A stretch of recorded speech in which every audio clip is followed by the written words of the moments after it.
कप्तान हैं आप, पाकिस्तान के कप्तान हैं आप, पाकिस्तान की पहचान है आप, पाकिस्तान के खान हैं आप, वज़ीर आज़म इमरान खान हैं आप।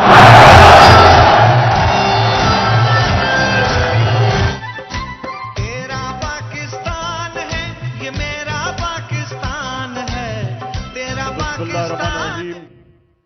बिस्मिल्लाहिर्रहमानिर्रहीम। इय्याका नअबुदु व इय्याका नस्तईन। मेरे पाकिस्तानियों, मैं सबसे पहले तो अल्लाह का शुक्र अदा करता हूं कि उसने आपके दिलों में डाला कि हर किस्म की रुकावट के बावजूद आप इतनी तादाद में आज मीनार पाकिस्तान यहां आए और मुझे सुनने आए। और इंशाअल्लाह आज जो मैं आपसे बातें करूंगा, मैं आपको यह बताऊंगा कि हमने अपने मुल्क को किस तरह इस दलदल से निकालना है, जिस दलदल में एक साजिश के तहत हमारी हुकूमत गिराई गई और इस मुल्क के बड़े बड़े जुराइम पेशा लोगों को हमारे ऊपर मुसल्लत किया गया। तो मैं आज आपको अपना प्रोग्राम दूंगा, लेकिन उससे पहले मेरे पाकिस्तानियों, एक चीज तो वाज़े हो गई, जो भी आज पावर में बैठे हैं उनको आज एक पैगाम जाना चाहिए कि लोगों का जुनून रुकावटों से नहीं रुक सकता, कंटेनर्स नहीं रोक सकते।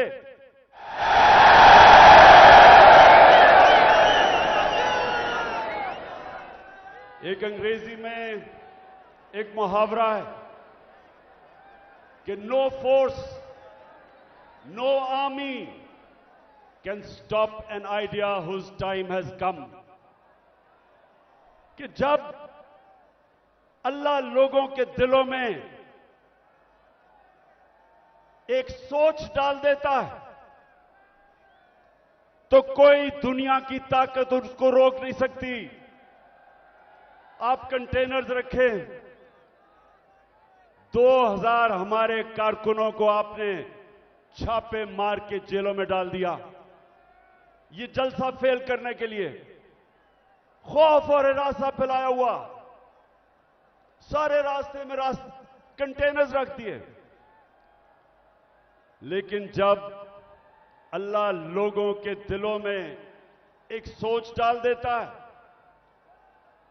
कोई कंटेनर, कोई पुलिस, कोई रेंजर, कोई नहीं रोक सकता उनको। और ये कौम, मैं अल्लाह का खास शुक्र इसलिए अभी अदा करता हूं कि मैं अल्लाह से दुआ करता था कि अल्लाह, मैं बाहर की दुनिया में इतना टाइम गुजारा, वो जिंदा कौमें मैंने देखी थी, मैंने लोगों को जुल्म के सामने खड़े होते देखा है, नाइंसाफी के सामने। मैंने बाहर के लोगों को अमर बिल मारूफ पे चलते देखा है, बुराई के खिलाफ खड़े हुए हैं, अच्छाई के साथ खड़े हुए हैं। लेकिन मैं अपनी कौम में ये नहीं देखता था। मैं अपनी कौम को,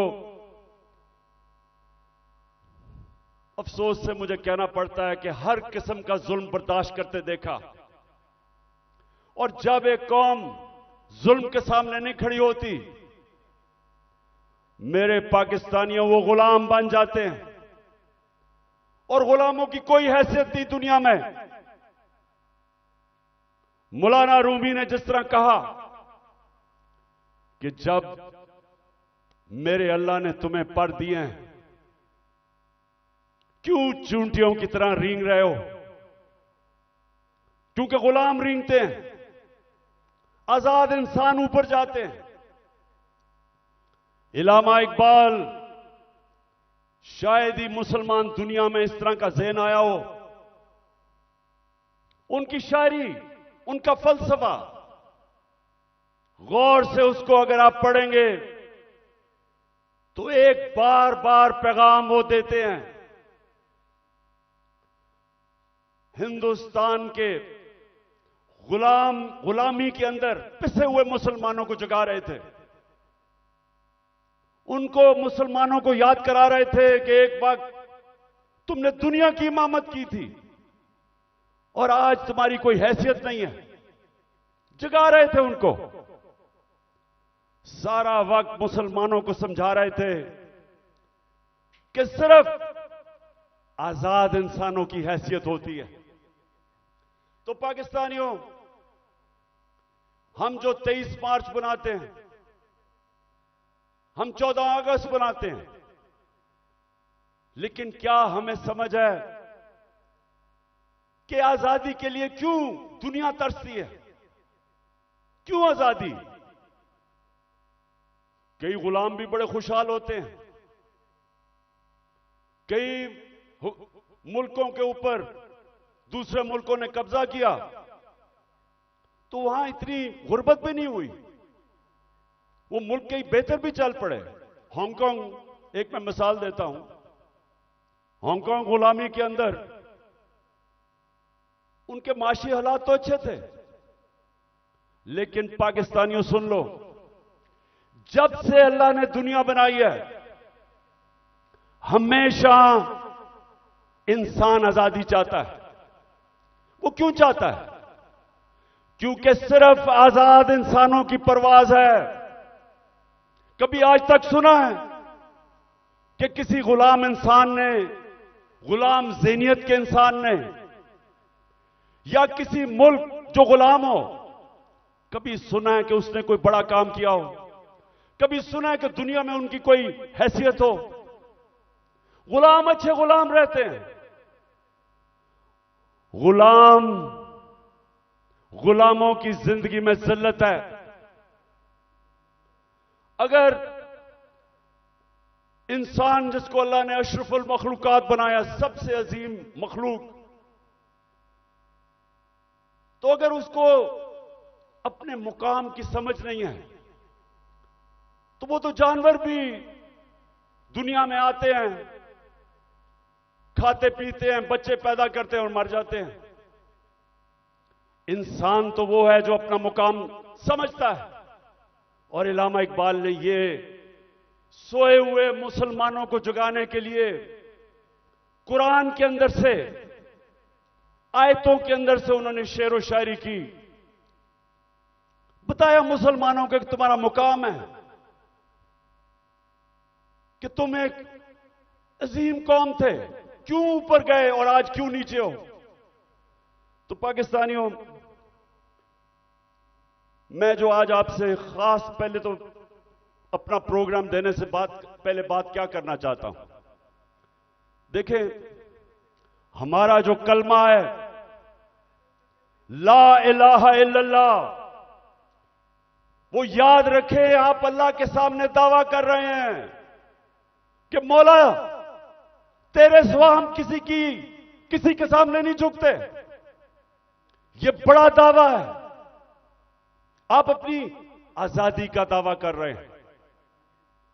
आप अल्लाह के सामने एक बहुत बड़ा वादा कर रहे हैं, गवाही दे रहे हैं कि मौला, मैं मर जाऊंगा लेकिन किसी की गुलामी सिवाय तेरे नहीं करूंगा। यह है ला इलाहा इल्लल्लाह का मतलब। और जब मेरी नजर में, मैं कोई इस्लाम का आलिम नहीं हूं, लेकिन मेरी नजर में जब एक इंसान किसी और इंसान के सामने झुकता है, जब किसी बुत की पूजा करता है, और मेरी नजर में सबसे बड़ा बुत खौफ का बुत है। जब वो खौफ की गुलामी करता है,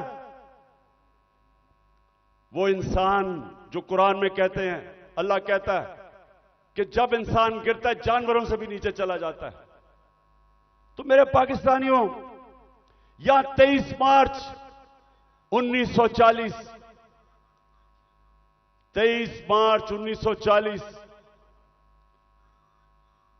मेरे सबसे पाकिस्तान के अजीम लीडर कायदे आजम, उन्होंने एक बहुत बड़े ख्वाब पाकिस्तान की रेजोल्यूशन पास की थी। मेरे वालिद इकरामुल्लाह खान न्याजी इसी मिंटो पार्क में वो सुन रहे थे, और वो भी इस ख्वाब की कि जी पाकिस्तान बनेगा। हालांकि तब कोई नहीं समझता था कि हमारा पाकिस्तान बनेगा। कायदे आजम जब पाकिस्तान में, जब अभी पाकिस्तान नहीं बना था, जब कराची में पाकिस्तान बनने से 3 हफ्ते पहले जब वो कराची आते हैं, तो अपने असिस्टेंट एडमिरल एहसन को कहते हैं, ये एडमिरल एहसन अपनी डायरीज में लिखते हैं, वो कहते हैं कायदे आजम कहते कि मैं नहीं समझता था मेरी जिंदगी में पाकिस्तान बनेगा। बड़ा मुश्किल था ये मुल्क बनना, बड़ा ख्वाब था। तो आज हम अपने आप से पूछें कि क्या इस पाकिस्तान के लिए ये कुर्बानियां दी थी लाखों लोगों ने? हम जब बड़े हो रहे थे तो नहर के ऊपर जिधर हम रहते थे, वहां मेरी वालदा बताती थी कि जब पार्टीशन हुई तो जो कत्लेआम हुई बॉर्डर के ऊपर, कहती वहां औरतें आई हुई होती थी, 10-15 औरतें इकट्ठी, आदमी कितने सारे आदमी कत्ल हो गए। सारा कोई कहानी थी कि जी मेरी बेटी जो उठा के ले गए, बच्चे मार दिए। यानी ऐसी दर्दनाक कहानियां थी कि किस खून की कुर्बानी से यह मुल्क बना था। और वो सब आते थे कि जी एक ख्वाब लेके आए थे पाकिस्तान का। तो हमें आज मेरे पाकिस्तानियों पूछना चाहिए अपने से कि किधर हम गलत गए, क्या वजह है कि ये वो एक अजीम मुल्क नहीं बन सका।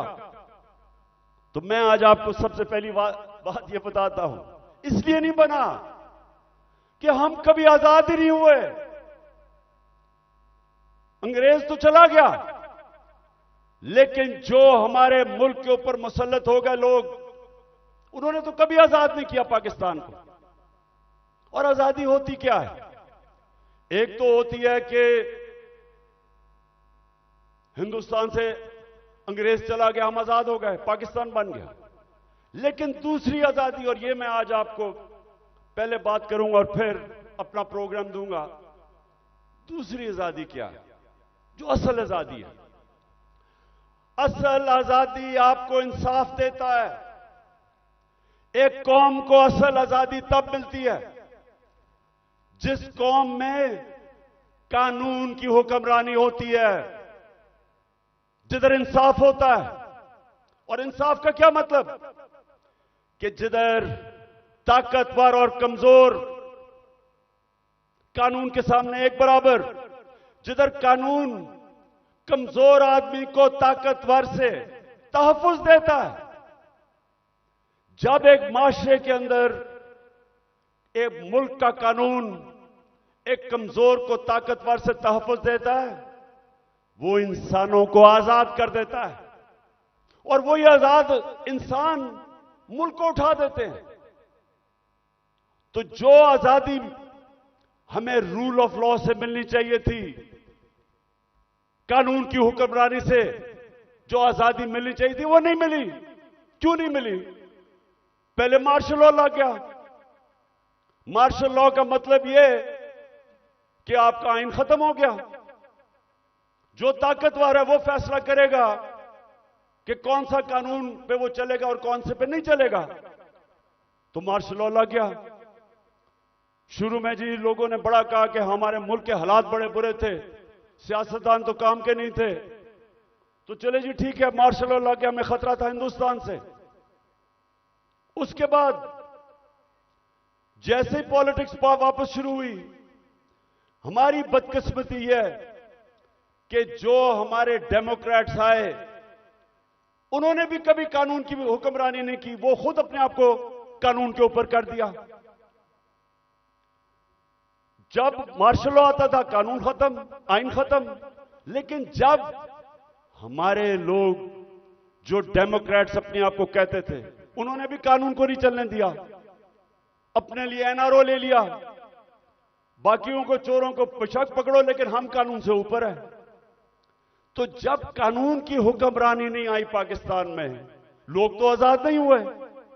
तो यहां जंगल का कानून रहा है, जो ताकतवर है वो जो मर्जी कमजोर के खिलाफ करे, वो कमजोर बेचारा बेबस है, क्योंकि मुल्क का कानून उसकी हिफाजत ही नहीं करता और इसलिए लोग गुलाम रहते हैं। आज आप अपने पाकिस्तानी जो यहां से गए हैं बरतानिया, जो यूरोप गए हैं, जो पाकिस्तानी मुल्क से बाहर गए हैं, उन मुल्कों में जिधर हकीकी जमहूरियत है और हकीकी आजादी है, पूछे उनसे कि क्या उनके मुल्क में कब्जा ग्रुप होता है? कब्जा ग्रुप वो होता है जो ताकतवर कमजोर की जमीन पे कब्जा करता है और कानून बेबस होता है। जिस मुल्क के अंदर ताकतवर कमजोर के ऊपर जुल्म कर सके, उनको बनाना रिपब्लिक्स कहते हैं। और जो मुल्क खुशहाल हैं, जिधर हम कोशिश करते हैं यहां से लोग वीजा लेके जाने के लिए, वहां क्या फर्क है? उधर एक लफ्ज इस्तेमाल आजकल हो रहा है, level playing field. Level playing field का मतलब यह नहीं है कि इमरान खान के हाथ पीछे बांध लो और दूसरे को सारा इंतजामिया सारी उसकी मदद करे और तब इलेक्शन लड़ाओ। लेवल प्लेइंग फील्ड का मतलब होता है कि कमजोर और ताकतवर कानून के सामने बराबर। इसलिए वो माशरे खुशहाल हैं। हमारा मसला क्या है? हमारा मसला ये है कि हमारी बदकिस्मती है। बेचारे गांव के अंदर जाओ, आम आदमी थाना कचहरी पटवारी वो ठोकरें खाता फिरता है। इंग्लैंड के अंदर, यूरोप में क्यों नहीं थाना कचहरी पटवारी? वहां क्यों नहीं है? क्योंकि इंसाफ है।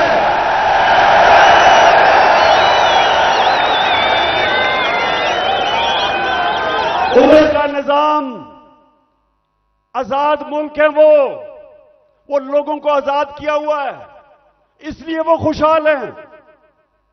वहां बेचारा, मैं गांव में, अब मियां वाली में जब मैं गया पहली दफा आज से 26 साल पहले पॉलिटिक्स के लिए, तो मुझे पहली दफा समझ आई कि बेचारा क्यों गरीब आदमी जकड़ा हुआ है, कमजोर आदमी। उसके घर चोरी हो, ताकतवर चोरी करवा दे, उसी के ऊपर पर्चा कर दे पुलिस, वो बेचारा ठोकरें खाता फिर रहा है। आजकल तो मैं अदालतों में जा रहा हूं, तो मेरे ऊपर, आपको पता है या नहीं कि मेरी क्या करूं, सेंचुरी तो हो गई है मेरी, अब मैं 150 पे जा रहा हूं। एक हो गई तो बेचारे, अब मैं देखता हूं कि शुक्र अल्लाह ने मुझे कम से कम वकील दिए, मेरी पार्टी के वकील हैं जो साथ जाते हैं। वो बेचारा गरीब आदमी क्या करे? उसके ऊपर आप केस डाल दें, वो दहशतगर्दी का केस, 40 दहशतगर्दी के केस है मेरे ऊपर, 40। तो सोचे वो बेचारा गरीब आदमी, उसका मुखालिफ हो, उसकी जमीन पे कब्जा करना हो, कुछ भी हो, उसके ऊपर केस डाल दे, वो सारी जिंदगी बेचारा तबाह हो जाता है। ये है गुलामी। सिंध में जाएं, जो सिंध के अंदर जुल्म है आप अंदाजा ही नहीं कर सकते। जो वहां के इस वक्त मुसल्लत हैं, जिसको जरदारी सिस्टम कहते हैं, कोई लोग उनके सामने बेबस हैं, मिजाल नहीं है कुछ कर सके। पुलिस थाने जाएंगे वहां डरते हैं, गुंडे पाले हुए हैं जो उनको पैसे ले लें, कुछ कर दें, डराएं धमकाएं, कोई आदमी आवाज अपनी नहीं उठा सकता जुल्म के खिलाफ। गुलाम है, कैसे कौम उठ सकती है? तो जो आज मैंने आपसे ये जो बात कर रहा हूं आजादी की, क्योंकि असल में हमारी जंग है हकीकी आजादी की, और हकीकी आजादी तब आएगी जब मुल्क में रूल ऑफ लॉ और इंसाफ होगा। जब इंसाफ होगा, लोगों के हुकूक होंगे। जब लोगों के हुकूक होंगे, जब एक मुल्क का अदालती निजाम लोगों की हकूक की हिफाजत करेगा, आपको कोई लंदन या इंग्लैंड जाना नौकरियों के लिए पड़ेगा, कोई यूरोप नहीं जाना पड़ेगा नौकरियों के लिए। अल्लाह ने इस मुल्क को हर चीज दी है, हमें कोई जरूरत नहीं है कि वीजों के पीछे लाइनों में खड़े हों फिर पैसे दें। बेचारे वो पाकिस्तानी, मैं तो खैर सब पे भी दिल रोता है, लेकिन जो पाकिस्तानी, कितने लोग हमारे डूबे हैं कि रात में वो छोटी सी किश्तियों के अंदर किसी तरह यूरोप में घुसते घुसते हमारी बेचारी हॉकी प्लेयर वो जा रही थी कि किसी तरह वो यूरोप चली जाए, वो बेचारी डूब गई और लोगों के साथ। क्यों है? इसलिए नहीं कि पाकिस्तान में वसाइल की कमी है। मैं 3.5 साल जब प्राइम मिनिस्टर रहा हूं, मुझे खुद हैरत होगी कि अल्लाह ने इस मुल्क को क्या क्या नेमतें बख्शी हैं। लेकिन जब कानून ही नहीं है, जब इंसाफ ही नहीं है, जब जिसकी लाठी जिसकी भैंस, जब तक का जोमत नहीं करे, वो मुल्क कैसे उठ सकता है? कौन सी आप इकोनॉमिक पॉलिसी लेके आएंगे उस मुल्क में जिधर इंसाफ ही नहीं है, जिधर कॉन्ट्रैक्ट एनफोर्समेंट नहीं है, जिधर रूल ऑफ लॉ नहीं है? आप जो मर्जी कर लें, उस मुल्क की किस्मत तो तबाही है। इसीलिए हजरत अली ने फरमाया था कि कुफर का निजाम चल जाएगा लेकिन जुल्म का निजाम नहीं चल सकता। जब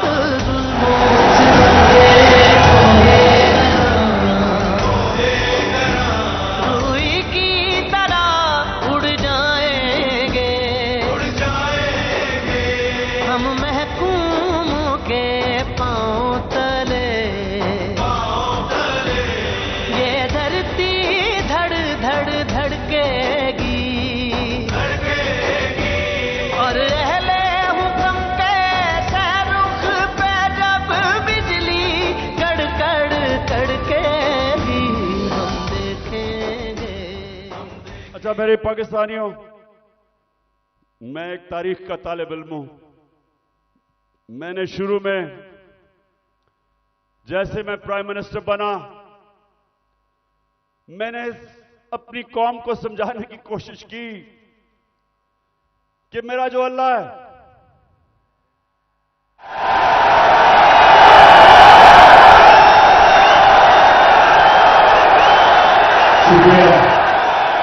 मैंने लोगों को समझाया कि मेरा जो मौला है उसका कुरान में कहता है कि एक इंसान उसका हबीब है, वो मेरे नबी सल्लल्लाहु अलैहि वसल्लम है। और वो कुरान में हमें हुक्म करता है अल्लाह कि उनकी जिंदगी से सीखो। क्यों करता है? क्योंकि दुनिया की तारीख में कभी कोई इंसान को इतनी कामयाबी नहीं मिली, दुनिया की तारीख में कोई इतना बड़ा लीडर नहीं आया जो मेरे नबी सल्लल्लाहु अलैहि वसल्लम, उनके करीब कोई नहीं आया और ना आ सकता है, चाहे आप मुसलमान हैं या नहीं। किसी इंसान ने वो अचीव नहीं किया। तो जब अल्लाह का हुक्म है कि उनकी जिंदगी से सीखो, तो उनकी जिंदगी एक तो उनके अमाल है, लेकिन मदीना की रियासत उनकी सुन्नत है। और अल्लाह जब हमें हुक्म देता है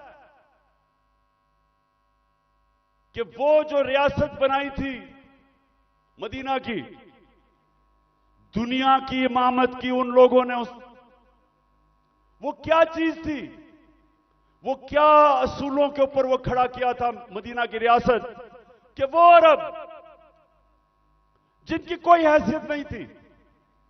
ये जरा जो आप में से तारीख जानते हैं जरा ये याद रखें, मैं बार बार लोगों को समझाता हूं कि 625 जंगे बदर, 625 जंगे बदर 313 लड़ने वाले थे। ये जरा गौर करें, ये तारीख का हिस्सा है। ये जो वर्ल्ड हिस्ट्री है उसके अंदर ये डॉक्यूमेंटेड है। 636 11 साल पहले मदीना में 313 और उसके बाद 2 जंगों में खंदक और ओहद के अंदर बाल बाल उमा बची, बाल बाल बचे मुसलमान। लेकिन 636 जो वो उस वक्त की दुनिया की सुपर पावर थी, रोमन एम्पायर, बेजेंटाइन एम्पायर, वो 636 में यारमुक की जंग में घुटने टेक देता है, सिर्फ 11 साल के बाद। यह तारीख है। और दूसरी सुपर पावर जो पर्शियन एम्पायर था, वो 637 में कुदसिया में घुटने टेक देता है। तो मैं आज अभी भी हैरत होती है कि क्यों नहीं हम सीख रहे कि वो क्या असूल थे कि उन्होंने उन अरबों की हैसियत नहीं थी, 2 सुपर पावर थी, उन्होंने दुनिया की इमामत की। सबसे पहले मदीना की रियासत में उन्होंने जो असूल खड़ा किया था, अदल और इंसाफ, उन्होंने लोगों को इंसाफ देकर आजाद किया था, गुलामी से आजाद किया था। जब इंसाफ मिला उन लोगों को, इंसान बराबर हो गए कानून में। हजरत अली रज़ी अल्लाह ताला खलीफा वक्त एक यहूदी से काजी केस उनके खिलाफ फैसला कर देता है कि बेटे की गवाही नहीं मानता। यह मुसलमानों का इंसाफ था। आज की दुनिया में मुझे बताएं, अपने मुल्क को तो छोड़े ना, मैं बात कर रहा हूं जो मगरिबी मुल्क अपने आप को इंसाफ के आज हमारे से बहुत आगे समझते हैं, क्या वहां भी हो सकता है आज ये कि अक़लियत वो एक खलीफा वक्त से केस जीत जाए, और वो भी हजरत अली रज़ी अल्लाह ताला उनका मुकाम, क्योंकि इंसाफ था। मेरे नबी सल्लल्लाहु अलैहि वसल्लम कहते हैं कि मेरी बेटी भी चोरी करेगी तो उसको सजा मिलेगी। हजरत उमर, बेटा जब उनका कानून तोड़ता है कोड़े मरवाते हैं उसको, कोई कानून के ऊपर नहीं था, इंसाफ था। एक हजरत उमर के दौर में वाकया हुआ, एक शहजादा मुसलमान हो जाता है, खाना काबा का तवाफ कर रहा होता है, एक गुलाम का पैर आ जाता है उसके चोगे पे, वो मारता है उसको, गुलाम को। गुलाम जाके हजरत उमर को बताता है, हजरत उमर उस शहजादे को बताते हैं कि तुमने ये किया था। हाँ, उसने कहा इसकी जुर्रत है। गुलाम को कहते हैं वापस मारो इसको। वो शहजादा दीन छोड़ के चला जाता है। लेकिन ये चीज कायम हो जाती है कि कानून के ऊपर कोई नहीं है। तो पाकिस्तानियों, अपनी तारीख से सीखो, सीखो। और ये जो आज मैं आज आपको उस नए दौर की तरफ लेके जा रहा हूं कि जब तक इस मुल्क में कानून की हुक्मरानी नहीं आएगी, हमारी जिंदगी में जिल्लत है। वो प्राइम मिनिस्टर भीख मांग के फिर रहा है, ठोकरें खा रहा है।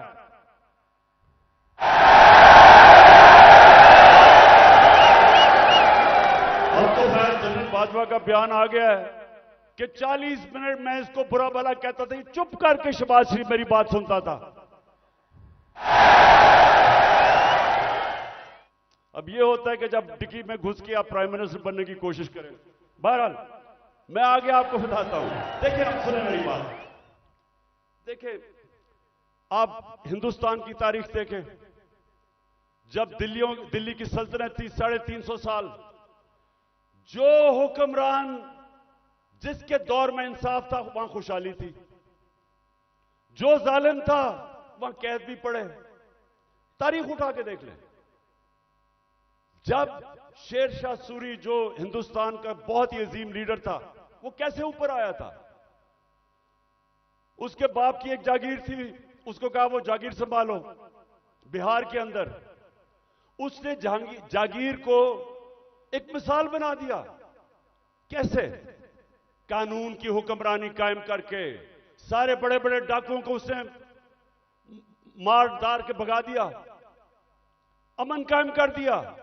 सारे इर्द गिर्द से जो ताजर थे वो सारे उधर पहुंच गए, वो खुशहाल हो गया। सबसे ज्यादा खुशहाल उसकी जागीर हो गई, उधर से वो उठा।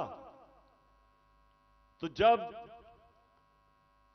विंस्टन चर्चिल जब दूसरी जंग अजीम में तबाह हो रहा था बरतानिया, तो उससे जब लोगों ने आके पूछा कि जी हम बच जाएंगे, हिटलर की फौजें पहुंच गई हैं, यूरोप फतह कर लिया है, या बमबारी हो रही है, क्या हम बच जाएंगे?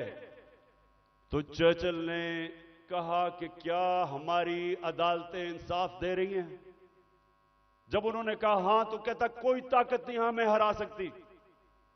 तो मेरे पाकिस्तानियों ये याद रखें कि जो जुल्म का निजाम है, यह आप फैसला करना कि आपने उसका मुकाबला करना है। तो मैं अब आपको बताना चाहता हूं कि ये जो जुल्म का निजाम मौजूदा पाकिस्तान में वो है क्या। जरा अब मैं थोड़ी एक दो वीडियोस आपको दिखाऊंगा ताकि आपको पता चले कि यहां किस किस्म का जंगल का कानून है आज, या जंगल का कानून है, या कोई किसी को परवाह नहीं है कि कानून मुल्क का है या क्या है। जो दिल करा जिसको पकड़ा उठा लिया। 2000 हमारे कारकुनों को उठा लिया इन्होंने, रातों को गए, घरों से उठा लिया। वो बेचारी डॉक्टर रुबीना अपनी क्लिनिक में बैठी थी, उसको उठा के ले गए। वो मैं भी आपको बाद में आता हूं, पहले मैं जरा आपको बताना चाहता हूं कि ये हुआ क्या हमारे साथ। पहली दफा 25 मई में हमने एक मार्च की इस्लामाबाद। 3 मार्चेस पीडीएम के लोगों ने मेरी दौर में की थी। एक एफआईआर नहीं कटी, कोई रुकावट नहीं थी। बल्कि तो मैंने कहा था आप मार्च करें, मैं आपके लिए खाने खूने का बंदोबस्त करूंगा।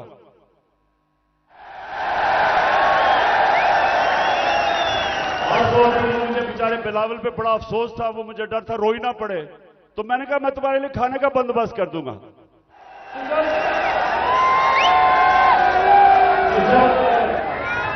जब 25 मई को हमने मार्च की, लोगों के घरों में घुस के 3-3 बजे पुलिस ने लोगों को उठाया, पकड़ के ले गए लोगों को। वो हमने जो कभी तस्वर नहीं किया पाकिस्तान में होगा। वहां जाके इन्होंने जो शेलिंग की, जो इन्होंने लोगों से जुल्म किया, औरतें बच्चे, वो सारी हमारे पास डॉक्यूमेंटेड है। फिर अब इस साल आ जाए 8 मार्च को हमने परमिशन लेके अपनी इलेक्शन की रैली शुरू की, जमान पार्क से शुरू करनी थी। जरा ये अब गौर से सुने हुआ क्या। पुलिस हमें परमिशन देती है,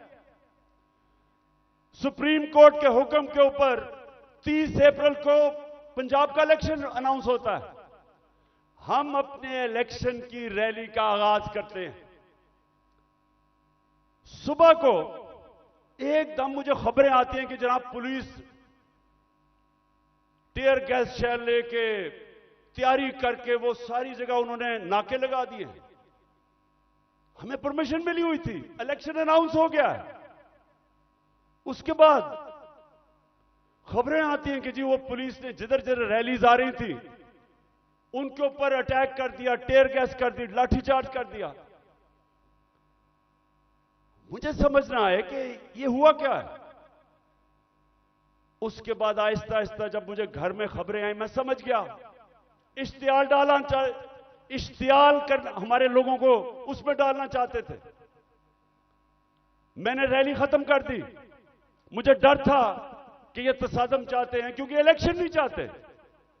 जो इलेक्शन चाहता है वो तो साहब वो फसाद तो नहीं चाहेगा। इलेक्शन जो नहीं चाहते, जो डरे हुए हैं, जो भाग रहे हैं, वो उनकी कोशिश थी कि किसी तरह फसाद हो और इलेक्शन आगे चले। मैं कैंसिल कर देता हूं, अगले दिन फिर अनाउंस करते हैं, फिर इजाजत नहीं देते, फिर कैंसिल कर देते हैं। लेकिन जो वो 8 मार्च को हुआ, मैं ये चाहता हूं कि जरा ये आप वीडियो देखें कि एक पुरअमन रैली जिसकी इजाजत है उससे हुआ क्या, ये जरा देखें पहले। इन्होंने कुछ मिलाया पर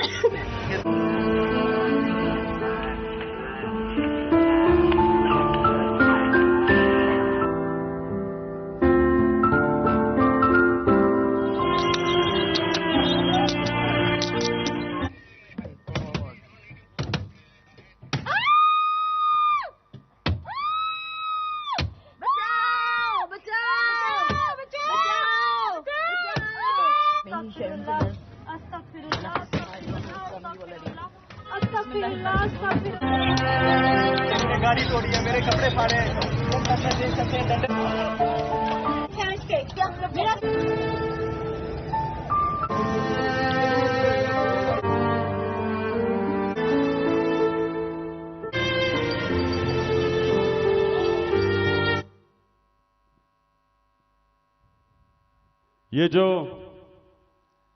ये जो आपने देखा, ये आराम से रैली में लोग जा रहे हैं और उनके ऊपर ये पुलिस का तशद्दुद होता है। लेकिन जो सबसे तकलीफदेह चीज है, मैं वो चाहता हूं आप देखें।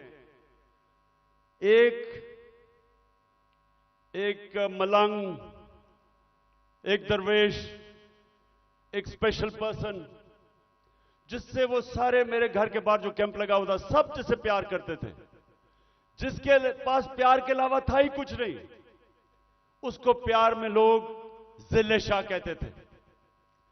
अब जरा एक वीडियो देखें जिले शाह की, ताकि आपको समझ आए कि वो किस तरह का इंसान था। और मैं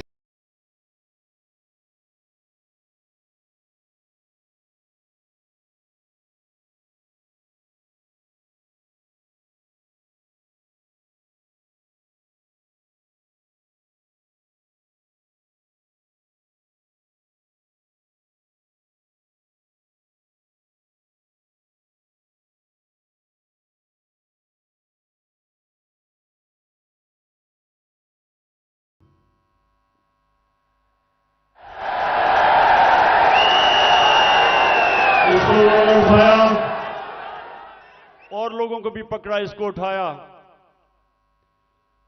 और मेरे ख्याल में इन दरिंदों को समझ नहीं आई कि वो स्पेशल चाइल्ड है। इन्होंने उसको मारा होगा, उसने आगे से इस तरह की बातें, क्योंकि उसके पास तो वो तो एक जुनूनी आदमी था, अपनी दुनिया में रहने वाला। इन्होंने उसके ऊपर तशद्दुद किया। पोस्टमार्टम रिपोर्ट के मुताबिक 26 जगह इन्होंने उसको तशद्दुद किया और उसको मारा। उसके जो जख्म थे वो सारे सोशल मीडिया पे थे। और जिले शाह को इन्होंने मार के सड़क के किनारे फेंक दिया। और ये बेगैरतों ने सिर्फ ये नहीं किया, उसका कत्ल का केस मेरे पे डाल दिया कि इमरान खान ने कत्ल कर दिया। और ये मैं पाकिस्तानियों को बताऊं, किसी आजाद मुल्क में यह नहीं हो सकता। यह सिर्फ गुलाम मुल्कों में होता है, जिधर उनको उस मुल्क का कानून जिनकी हिफाजत नहीं करता, ताकतवर ऐसी हरकतें करता है। यह सारे पाकिस्तान में आज कमजोर लोगों से होता है, उन पे जुल्म भी होता है और पर्चे भी उन पे कटते हैं। यह जिले शाह को जिस बेदर्दी से उन्होंने कत्ल किया, मेरे पाकिस्तानियों, मैं तो अल्लाह के सामने ये वादा कर बैठा हूं कि अल्लाह मुझे जिंदगी दे, जिन्होंने इसको कत्ल किया था, इनको इस मुल्क में कानून के तहत, वैसे नहीं, दिल तो मेरा करता है वैसे इनको बंदोबस्त करूं, लेकिन कानून के तहत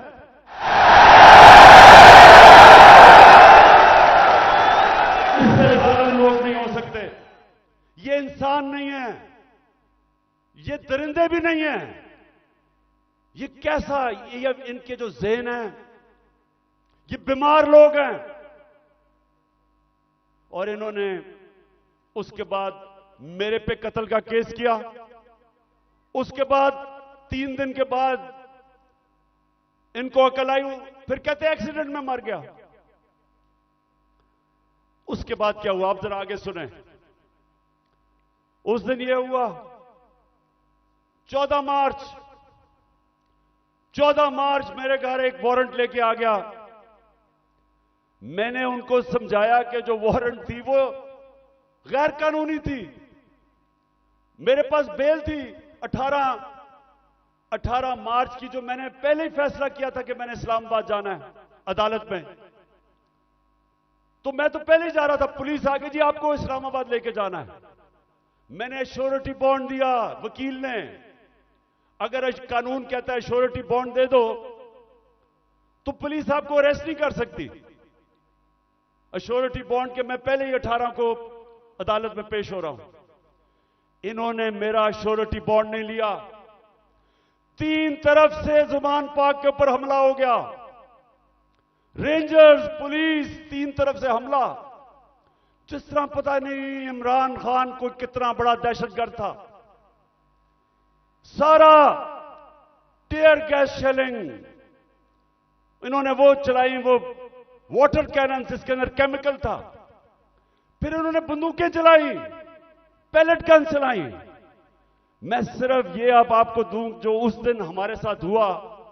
मुझे पहली दफा पता चला पाकिस्तानियों कि फलस्तीन के लोगों के ऊपर इस्राइल क्या करता है, कि कश्मीर के लोगों के ऊपर हिंदुस्तान क्या करता है। मुझे ऐसे एहसास हुआ कि क्या जुल्म हो सकता है अगर आपकी रियासत आपके ऊपर हमला कर दे।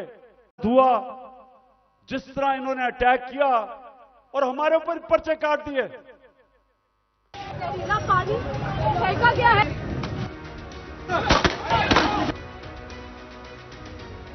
गाड़ी में गया भाई। ये शर्म है जो फायरिंग करती है उन्होंने सीधी। 2 घंटे से लड़ रहे हैं उनके साथ।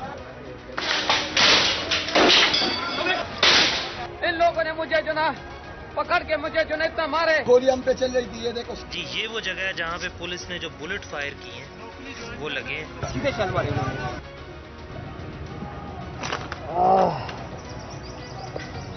ये इन्होंने शनिंग शुरू कर दिया।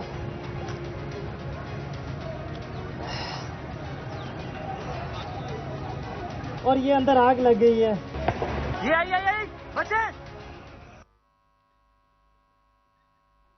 आज अगर आप फ्रांस में देखें, वह लोग मुजाहरे कर रहे हैं पेंशन्स के ऊपर। कभी आपने टीवी के ऊपर देखा वो चीजें भी जला रहे हैं, वो गाड़ियां भी जला रहे हैं। कभी आपने देखा कि पुलिस उनके ऊपर फायरिंग कर रही है या रेंजर्स? कभी आपने देखा कि उनके लोगों को अगवा करके लेके जा रहे हैं गैर, और फिर तशद्दुद कर रहे हैं उनके ऊपर? कभी फ्रांस के अंदर यह नहीं होगा, क्योंकि वो लोग आजाद हैं। उनका कानून उनकी हिफाजत करता है, उनको इजाजत देता है कि पुरअमन एहतजाज करो। और हम तो एहतजाज भी नहीं कर रहे थे। लोग क्यों मेरे घर के बाहर आए? क्योंकि लोगों को पता था कि ये मुझे अरेस्ट जो करने आए हैं वो गैर कानूनी है। और लोगों को यह भी पता था कि ये जेलों में डाल के तशद्दुद करते हैं। सारे लोगों को पता था कि जो आजम स्वाति से क्या किया, जेल में डाल के कपड़े उतारे, तशद्दुद किया एक 75 साल आदमी को। कोई शर्म नहीं इनको आई। क्या पाकिस्तान का आईन राइट टू डिग्निटी देता है? किसी को इजाजत नहीं देता कि किसी को नंगा करके उसको जलील करो, उसकी वीडियो बनाओ। उससे पहले शहबाज गिल, उसको उठा के ले गए, 2 दिन उसको पकड़ के उल्टा लटकाया, उसको नंगा किया, उसके ऊपर हर किस्म का तशद्दुद किया। फिर सोशल मीडिया के लड़कों को पकड़ के ले गए। कितने लड़कों को लेके गए, उनके ऊपर यही उन्होंने किया। पता नहीं इन बेगैरतों को नंगा करने का क्या शौक है।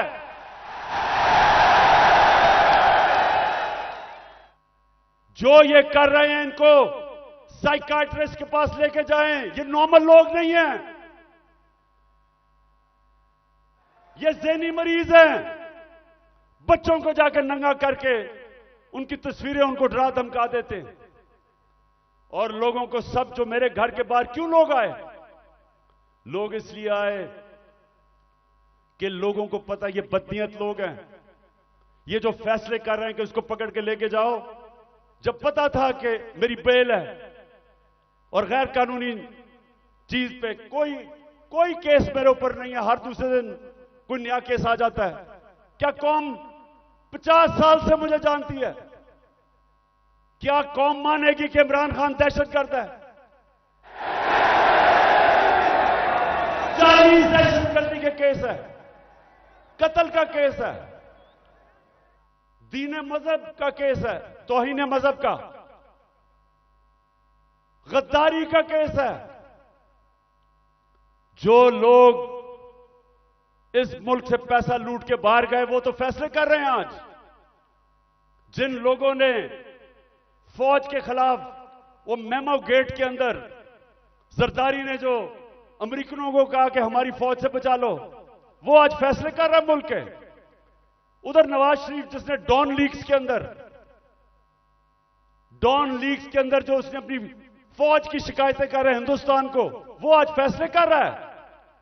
और इमरान खान जिसका जीना मरना पाकिस्तान में है, जिसकी ना कोई बार प्रॉपर्टी ना दौलत, सब कुछ बेच के आज अपने मुल्क में ले आया है, उसको गद्दार बना दिया है।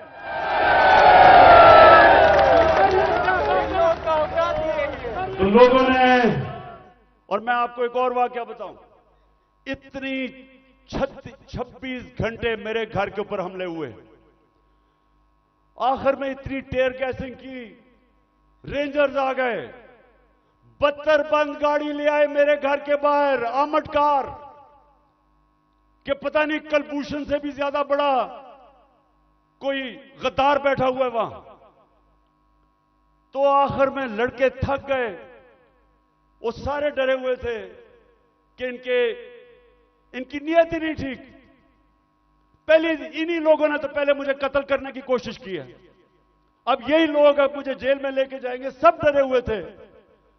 तो मैंने जब सुबह आखिर में इन्होंने एक इतनी बड़ी वारदात की जो आर्मर्ड कार के साथ आ गए, तो मैंने उनको सबको कहा, 50 लड़के रह गए थे, मैंने उनका देखो बात सुनो, मैं यहां खून नहीं चाहता। तो मैं अपना बैग पैक किया हुआ था, मैं क्या मैं जा रहा हूं, मैं अपने आप को हिरासत में देने लगा हूं क्योंकि मैं नहीं चाहता आपका किसी का खून हो। वो सामने लेट गए, उन्होंने कहा हमने नहीं जाने देना कि ये आपको मार देंगे। और जो इन्होंने किया है, हमारे लोगों को जिस तरह उठा के तशद्दुद किया है, वो ठीक कह रहे हैं। ये जो आज पाकिस्तान में हो रहा है ये तो कभी हुआ ही नहीं है। 2000 लोग हमारे उठाए इन्होंने, और कैसे लोग उठाए, अजहर मशवानी, सोशल मीडिया का बेचारा नौजवान, उसको पता ही नहीं कि किधर उठा के ले गए। उसके मां बाप के मुझे मैसेजेस आ रही हैं कि जी वो मेरा बेटा किधर गया, उसकी बहनें कर रही हैं, भाई आए हैं। उसको हसान न्याजी, मेरा भांजा, इंग्लैंड से बैरिस्टर बन के आया कि जी मैं पाकिस्तान की खिदमत करूंगा, वो बेल लेके आया, उसको उठा के ले गए। और क्योंकि वो मेरा भांजा था, उसके ऊपर उन्होंने तशद्दुद किया। वही उन्होंने जो किया कि उसको जलील करने के लिए जो सबसे करते हैं बेगैरत लोग, कि शर्म नहीं आती कि आप उनके कपड़े उतारें और आप उनको जलील करें। जलील तो आप हैं, अल्लाह कभी जलील नहीं होने देता किसी को, उसके हाथ में इज्जत और जिल्लत है। इसके अलावा सहाफियों, जो इमरान खान की कवरेज देता है, पहले इन्होंने वो अशरफ शरीफ, मैं तो उसको सलाम करता हूं कि पाकिस्तान की तारीख में इस पाए का जर्नलिस्ट, इन्वेस्टिगेटिव जर्नलिस्ट आया ही नहीं कभी। आदमी जिसकी कोई कीमत नहीं थी, जमीर की कीमत नहीं थी, खौफ को काबू पा चुका था। धमकियों के बावजूद वो खड़ा था राह हक पे, मुल्क से बाहर गया, कत्ल करवा दिया। साबर शाकर मुल्क से बाहर है, डॉक्टर पीरजादा वो मुल्क से बाहर है। जो आदमी इमरान खान की कोई पॉजिटिव चीज उसके पीछे पड़ जाते हैं। बोल चैनल उसके सरबराह को पकड़ के जेल में डाला, तशद्दुद किया। ARY के ऊपर पूरा जोर लगाया हुआ कि इमरान खान को ना दिखाओ। सिर्फ जो इनके बिके हुए पालतू चैनल्स, उनको सारा वो चले, जो प्रोपेगेंडा इमरान खान वो ठीक है, लेकिन जो थोड़ी पब्लिसिटी देते जो सहाफी, सोशल मीडिया, उनके पीछे पड़ जाते हैं। कब पाकिस्तान में इस तरह की सख्ती थी? और कोशिश किसी तरह कर रहे हैं कि लोगों के ऊपर इतना खौफ तारी हो जाए, लोग इतना डर जाएं कि लोग इन जालिमों को कबूल कर लें। तो मेरा आज अपनी सारी कौम को पैगाम है ये कि देखें, ये जो खौफ है, मैं जो नजर देख रहा हूं अपने मुल्क में, उन्होंने आज भी कहा कि जी दहशतगर्दी होगी, सिक्योरिटी, मैं देख रहा हूं इतनी ख्वातीन आई हुई है, उसके बावजूद क्योंकि खौफ के ऊपर काबू पा लिया है, कौम आजाद हो रही है। और ये कौम जिस तरफ अब निकल गई है, कोई लोग जो ऊपर समझता है कि इनको गुलाम बना सकता है, उसको गलतफहमी में नहीं रहना चाहिए। ये अब वो कौम और इंशाल्लाह उस रास्ते पर निकल गई है जो एक बड़ा अजीम ख्वाब पाकिस्तान का था। पाकिस्तान का अजीम ख्वाब सिर्फ आजाद पाकिस्तानी बना सकते हैं, गुलाम नहीं बना सकते।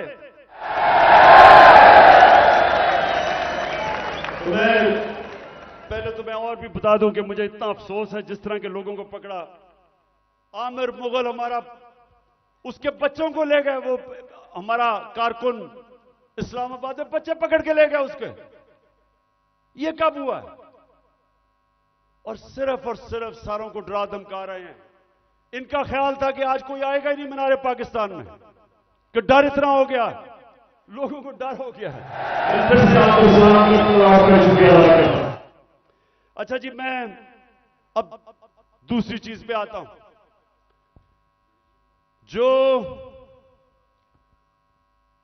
जो इन्होंने, अच्छा मुझे जब बुलाया इस्लामाबाद, अच्छा उससे पहले मैं बताऊं कि मैं जब इस्लामाबाद जाना था 18 तारीख को, इन सबको पता था कि मैं पहले अदालत में गया था।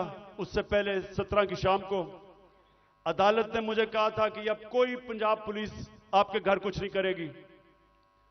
उन्होंने कहा कि सर्च वारंट अगर उन्होंने लेना है तो एक एसपी का नाम लिया और एक हमारा उस वक्त शिबली फराज थे, उन दोनों के होते हुए वो मेरे घर में आके देखेंगे। उन्होंने कहा जी कोई पता नहीं, कोई असला है वहां।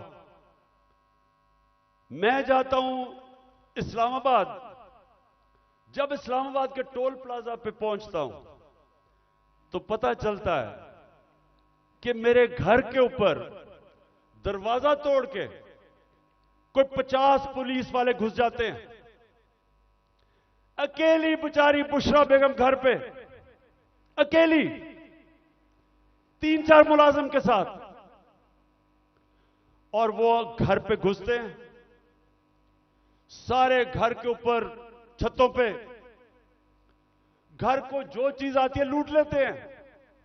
और वो जो बेचारे 5-6 मुलाजिम थे उनको जिस बेदर्दी से मारते, मैं सिर्फ चाहता हूं कि एक दफा देखें कि ये इन्होंने एक आदमी छोड़ें कि इमरान एक्स प्राइम मिनिस्टर या लोग जानते हैं, किसी भी बाइज्जत किसी भी घर में अगर पता हो कि खामद घर नहीं है, बीवी एक दीनदार खातून पर्दादार, सोचें कि उसके घर में कभी ये आज तक पाकिस्तान में हुआ है?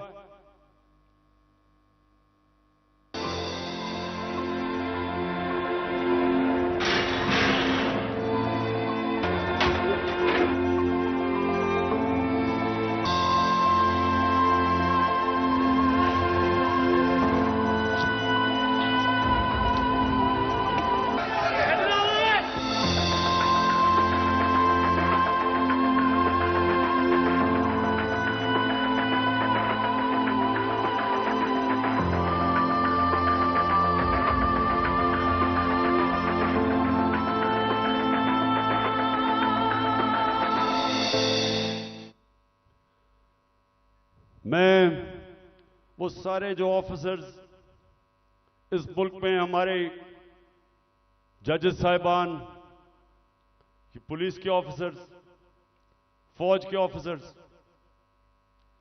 पाकिस्तानी अपने, मैं सबसे एक सवाल पूछता हूं कि आपके घर में अगर ये होता तो आप क्या तकलीफ होती, आपको होती या नहीं होती?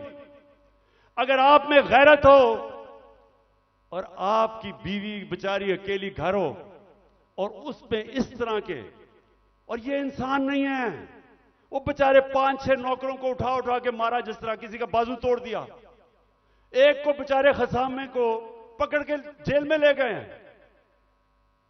ये किस मुल्क में होता है? ये किसी आजाद मुल्क में नहीं हो सकता। जिन मुल्कों के अंदर कानून होता है, इंसाफ होता है, किसी पुलिस की जरूरत नहीं है ये करने की।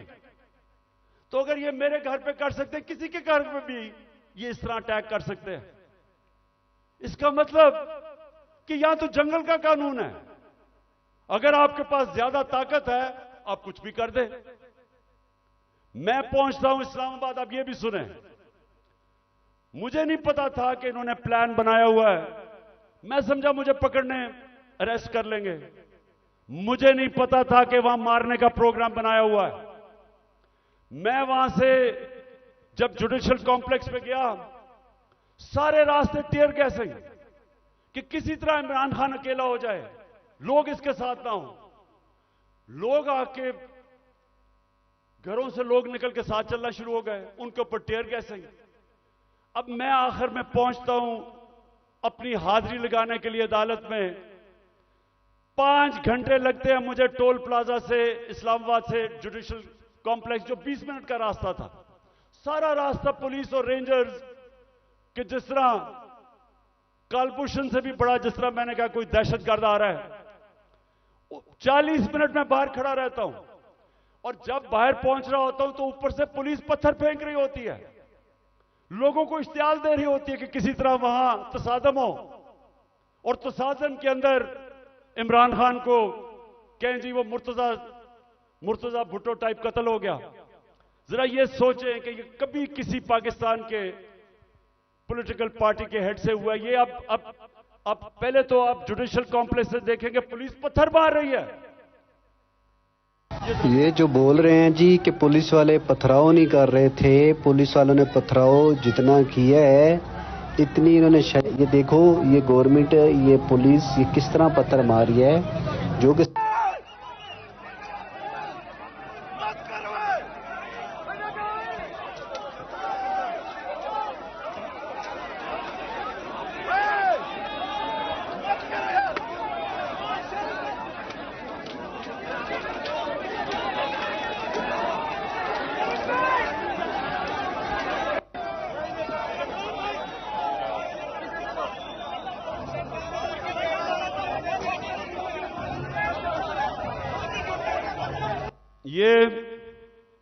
अब ये पहले पथराव कर रहे हैं, नीचे लोगों को इन्होंने इश्तियाल में डाला, और फिर मैं जब गाड़ी दरवाजा खोलता हूं तो सामने, आपके सामने, वो गाड़ी के सामने पुलिस देखे और वो मारना शुरू कर देती है।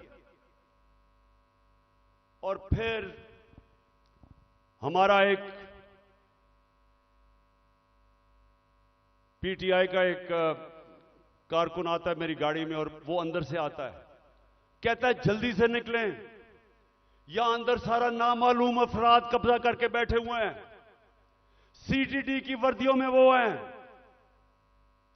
और उनका कोई और, उनके अजायम कुछ और हैं, और अल्लाह बचाने वाला है कि हम बिल्कुल ठीक टाइम पे वहां से निकलते हैं। जब निकलते हैं तो आईजी इस्लामाबाद पुलिस वालों को गालियां निकालते, तुमने निकलने क्यों दिया। ये हो रहा है आज मेरे साथ। वापस आता हूं, पता चलता है जी एक और ऑपरेशन की तैयारी हो गई है। 1000 रेंजर तैयार बैठे हुए हैं, क्योंकि पुलिस अब झिझक रही है जमान पाक पे अटैक करने के लिए, तो 1000 रेंजर तैयार किए हुए हैं जमान पाक को फतह करने के लिए। तो वो मुझे पता चलता है, मैं टीवी पे आके लोगों को बताता हूं प्लान क्या है। प्लान तो मुझे अंदर से पता चलता है। जिस तरह जब मुझे कत्ल करने लगे थे तो मैंने 1.5 महीना पहले सारी कौम को बताया था कि इन्हें दीनी इंतहा पसंद के नाम पे वारदात करनी है, और वही हुआ। तो फिर मुझे तो अंदर से इंफॉर्मेशन थी कि इन्होंने क्या करना था। तो बहरहाल अब मैं आगे चलता हूं। जो 30 अप्रैल का इलेक्शन उन्होंने डिले किया, ये कौम जरा गौर से सुन लो। अब ये जो मुल्क में अब जंगल का कानून आ रहा है और तकरीबन आ गया, ये जो इन्होंने किया है कि जब आइन कहता है कि 90 दिन में इलेक्शन होगा, जब पाकिस्तान का सुप्रीम कोर्ट कहता है कि 30 अप्रैल को पंजाब का इलेक्शन है, तो किस मुंह से इलेक्शन कमीशन ने कहा कि जी अक्टूबर में इलेक्शन होगा? हमारे पास जी कहते पैसे नहीं है। तो मुझे यह इलेक्शन कमीशन मुझे यह बताए कि मुल्क का तो तुमने वैसी तवालियां निकलता जा रहा है, तो अक्टूबर में किधर से पैसे आएंगे? तो इसका मतलब तो इलेक्शन होंगे नहीं। कभी इस तरह का सुना है किसी महजब माशरे में कि आइन कह रहा है कि इलेक्शन होंगे और यह कहते पैसे नहीं है जी इसलिए इलेक्शन नहीं? झूठ बोला कि जी IMF कह रहा है। IMF ने तस्दीक की कि हम नहीं कह रहे। तो कोशिश क्या है इनकी? इलेक्शन से भागो। अगर आइन तोड़ना पड़ता तो तोड़ो। किसी तरह इमरान खान इलेक्शन के में जीत के इक्तदार में ना आ जाए, बस ये 1 पॉइंट एजेंडा है। उसके लिए हम अदालत में जा चुके हैं और मैं आज सारे पाकिस्तान की लीगल कम्युनिटी को यहां से अपील कर रहा हूं कि ये वो वक्त आ गया है कि आज आपने स्टैंड ना लिया, अगर आज आप आइन के साथ ना खड़े हुए, तो उसके बाद मुल्क में कानून खत्म। जो ताकतवर चाहेगा वही कानून होगा। जब वो फैसला करेगा कि इलेक्शन है तो तभी इलेक्शन होगा। तो पाकिस्तानियों, हमने सबने पाकिस्तान के सुप्रीम कोर्ट के साथ खड़ा होना है। हमने पाकिस्तान के आइन के साथ खड़े होना है। मुझे सारे हाथ खड़ा करके बताएं कि आप खड़े होंगे पाकिस्तान की आइन के साथ, सुप्रीम कोर्ट के साथ।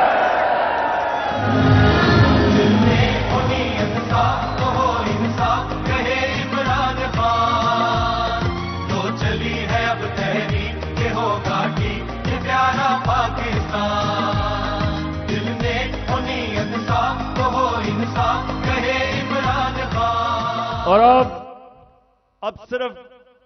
मैं सिर्फ माशरत के ऊपर 2-3 चीजें कहना चाहता हूं, क्योंकि 6 लोग आटे की लाइनों पे खड़े होकर बेचारे जान बहाक हो गए। मैं सबसे पहले सवाल पूछता हूं कि अगर आपने आटा बांटना है तो क्या यह तरीका है कि इस तरह लोगों को जलील खड़ा करके, जिल्लत देके, कभी इस तरह भी आटा बांटा जाता है? हमने अपने एहसास प्रोग्राम में 14,000 रुपया जो स्टाइपेंड दिया था गरीब लोगों को, स्कूलों के अंदर बुलाया, मुहज़्ज़ब तरीके से बिठाया, उनको आराम से इज्जत से पैसे दिए, इस तरह जलील नहीं किया।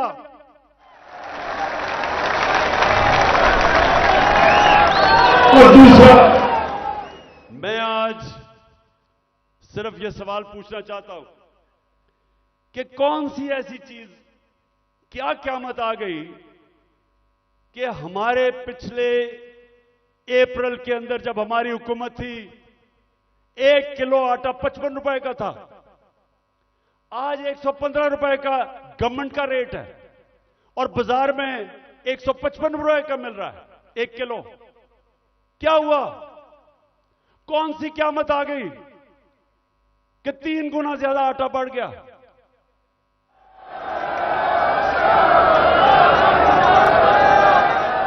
जनरल बाजवा वो आज आजकल इंटरव्यू देते हैं, तो एक इंटरव्यू में कहा उसने कहा इमरान खान बड़ा खतरनाक था पाकिस्तान के लिए, शायद इसलिए उसने हटाया और इनको ले आया। तो मैं उससे पूछता हूं कि आज जरा मुझे ये सिर्फ इन सवालों का जवाब दे दे कि आज, पहले मैं तेल पे आता हूं, आज दुनिया की आलमी मार्केट के अंदर जो तेल बिक रहा है वो $70 से $75 इस पे तेल बिक रहा है। हमारे दौर में $110 से $115 पे था। अब मुझे यह बताएं कि हम तो ₹150 लीटर डीजल और पेट्रोल तकरीबन ₹150 का बेच रहे थे, आज क्या हो गया है? आज होता है कि ₹293 का डीजल और ₹272 का पेट्रोल, तो दुनिया में तो तेल तकरीबन आधा हो गया है। तो हमें यह समझाएं कि आटा भी उस्मानों पे। आज जो पाकिस्तान की जो हर हफ्ते वीक ऑन वीक जो कहते हैं एसपीआई जो महंगाई है वो 47% पे पहुंच गई है। सारे पाकिस्तान के महंगाई के रिकॉर्ड टूट गए। हिंदुस्तान, जब हमारी हुकूमत थी तो हिंदुस्तान में महंगाई 5.5% थी, पाकिस्तान में 10% के करीब थी। तो आज ये बताएं कि हिंदुस्तान में तो महंगाई गई है 6.5% और पाकिस्तान में पहुंच गई है 31%। 3 गुना ज्यादा महंगाई हो गई है। तो लोगों से पूछे, तनख्वाहदार से पूछे कि उनके ऊपर क्या हुआ। हम जब थे डॉलर, पिछली मार्च में जब इन्होंने नो कॉन्फिडेंस किया था तो डॉलर कितना था? $178 का। आज पहुंच गया $283 का। यानी अगर आपके बैंक में पिछली मार्च अप्रैल में आपका ₹100 था तो वो ₹65 रह गया है। वो जो ₹100 था वो सिर्फ आज ₹65 की चीजें खरीद सकता है। तो मैं बाजवा से पूछता हूं कि मैं तो बड़ा खतरनाक था, तो ये बताएं कि ये किसको ऊपर बैठा दिया है कि पाकिस्तान घुटनों पे पहुंच गया है।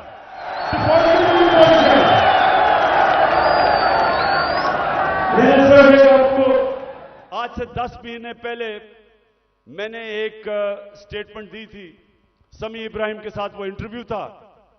तो ये जरा छोटा सा क्लिप ये देख ले। ये आज से 10 महीने पहले था। तो इन्होंने असेंबली में कहा कि इमरान खान को गद्दार डिक्लेयर कर दो। मेरे ऊपर इन्होंने पार्लियामेंट में कहा कि रेजोल्यूशन पास करो गद्दारी की। उधर क्लिप सुन ले 10 महीने पहले यह क्या था। मैं आपको सीक्वेंस बता देता हूं ना। ये जब से आए हैं रुपया गिर रहा है, स्टॉक मार्केट, चीजें महंगी, डिफॉल्ट की तरफ जा रहा है पाकिस्तान। अगर हम डिफॉल्ट कर जाते हैं इसका मतलब पाकिस्तान बैंकरप्सी की तरफ जाता है। सबसे बड़ा इदारा कौन सा है जो हिट होगा? पाकिस्तानी फौज। जब फौज हिट होगी तो जो उसके बाद हमारे से कंसेशन क्या ली जाएगी जो यूक्रेन से उन्होंने ली थी डीन्यूक्लियराइज करने की। सबसे बड़ा तो मसला उनको, हमारी वाहिद मुसलमान मुल्क है जिसके पास न्यूक्लियर डिटरेंट है। जब वो चला गया फिर क्या होगा? मैं आपको आज कहता हूं पाकिस्तान के 3 हिस्से होंगे जो कि आप आम इनके थिंक टैंक्स, हिंदुस्तान के थिंक टैंक्स में देख लें। बाहर जो सारे बलूचिस्तान को लैदा करने के प्लान हैं, इनके प्लान बने हुए हैं। तो इस वक्त अगर सही फैसले नहीं किए जाएंगे मुल्क खुदकुशी करने पे जा रहा है। मैं इसलिए जोर लगा रहा हूं। 10 महीने पहले ये कहा था। आज खुद इनका डिफेंस मिनिस्टर कह रहा है कि हमारा दिवालिया निकल गया है। इसहाक डार सेनेट के अंदर कहता है कि हमें आईएमएफ कह रही है कि जो हमारा लॉन्ग रेंज मिसाइल प्रोग्राम है उसको रोको। आईएमएफ ने कहा, हमने नहीं कहा। तो मेरे पाकिस्तानियों आज गौर से सुन लें। जब एक कौम माशी तौर पे जब वो गिरती है तो जैसे ही वो गिरती है उसकी नेशनल सिक्योरिटी मुतासर होती है। जब सोवियत यूनियन दुनिया की दूसरी बड़ी ताकत, सबसे बड़ी फौज, लेकिन जब माशी तौर पे वो गिरा तो वो टूट गया। हम भी आज उधर खड़े हैं। अगर हमने अभी जो मैं ये अब अगली बात आपसे करना चाहता हूं कि अगर मैं अपनी एस्टैब्लिशमेंट इस सारे पाकिस्तानियों को बताना चाहता हूं कि अगर अभी हमने इस मुल्क को ना संभाला, ये सबके हाथ से निकल जाएगा। मैं आज अभी आपको अपना प्रोग्राम देने लगा हूं 10 पॉइंट का कि मैं आगे कैसे हमने मुल्क को निकालना है। तो मैं उससे पहले मैं आज पाकिस्तान की एस्टैब्लिशमेंट से सवाल पूछता हूं कि मुझे यह बताएं कि यह तो वाज़ेह है आपने फैसला किया हुआ है कि इमरान खान के ऊपर लकीर डाली हुई है, हमने जी इमरान खान को जीतने नहीं देना, ये सारा ड्रामा, सब कुछ, इलेक्शन डिले, ये सारा जो मेरे घर के ऊपर वारदात, लोगों को पकड़ा जा रहा है, मकसद एक है कि इमरान खान को हमने इक्तदार में नहीं आने देना। तो मैं आपसे पूछता हूं कि अगर चले ना आने दें, लेकिन अपना बताएं कि आपके पास कोई प्रोग्राम है? क्या आपके पास कोई प्रोग्राम है मुल्क को इस तबाही से निकालने का? क्या कोई रोड मैप है? मैं चैलेंज करता हूं कि ये जो ऊपर लोग बैठे हुए हैं, इनका इनके पास कोई अहलियत है, ना इनके पास नियत है। इन लोगों के तो सारे पैसे बाहर पड़े हैं। ये तो पाकिस्तान से जब मसला आता है ये बाहर भाग जाते हैं। तो इनके पास, अगर आप कोई समझते हैं कि ये मुल्क को संभाल सकेंगे जिस तेजी से हम नीचे जा रहे हैं, तो ये तो नहीं होने लगा। तो क्या आपके पास अगर और कोई प्रोग्राम है तो बताएं। अगर आप मुझे आज ये कह दें कि हमारे पास ये प्रोग्राम है, इससे मुल्क उठ जाएगा और इसलिए इमरान खान आपको नहीं आना चाहिए, मैं कहूंगा ठीक है, मैं अपने मुल्क के लिए पॉलिटिक्स कर रहा हूं, मुझे कोई क्या दे सकता है कोई, तो मैं ठीक है, लेकिन मुझे बताएं कि क्या प्रोग्राम है, क्योंकि मुझे पता है किसी के पास कोई प्रोग्राम नहीं है। प्रोग्राम अब ये मैं आपको बताने लगा हूं क्या है पाकिस्तान को। जिधर आज पाकिस्तान पहुंच गया, कोई आसान रास्ता नहीं है इसको इस मुश्किल से निकालने का। अब सारे मुश्किल फैसले हैं, लेकिन मुश्किल फैसले वो कर सकता है जिसके पास पब्लिक मैंडेट हो, जो इलेक्शन से पब्लिक की वोट के जरिए आया हो, जिसको पब्लिक जिस पे एतमाद करे, वो बड़े बड़े फैसले करेगा। वो इस मुल्क को जब तक एक वो जमात जो गवर्नमेंट में आएगी पब्लिक के मैंडेट से, पब्लिक की वोट से, वो पहला कदम होगा, क्योंकि जब एक 5 साल के लिए हुकूमत आएगी तो लोगों को, बिजनेस कम्युनिटी को एतमाद होगा कि पॉलिटिकल स्टेबिलिटी आ गई है। उसके बाद अगला स्टेप होगा। और मैं आज आपको बताऊं कि हमारा मसला क्या है। हमारा 2 मसले हैं। हम जितने भी पैसे टैक्स से इकट्ठे करते हैं वो काफी नहीं है, हमारे खर्चे बहुत ज्यादा हैं, हमें कर्जों के ऊपर किस्तें देनी पड़ती हैं, वो बढ़ती जा रही हैं। तो हमारे पास इतना पैसा नहीं है और हम शुरू ही करते हैं, हम शुरू ही होते हैं खसारे से और हमें कर्जे पे मुल्क चलाना पड़ता है। ये पहला मसला है।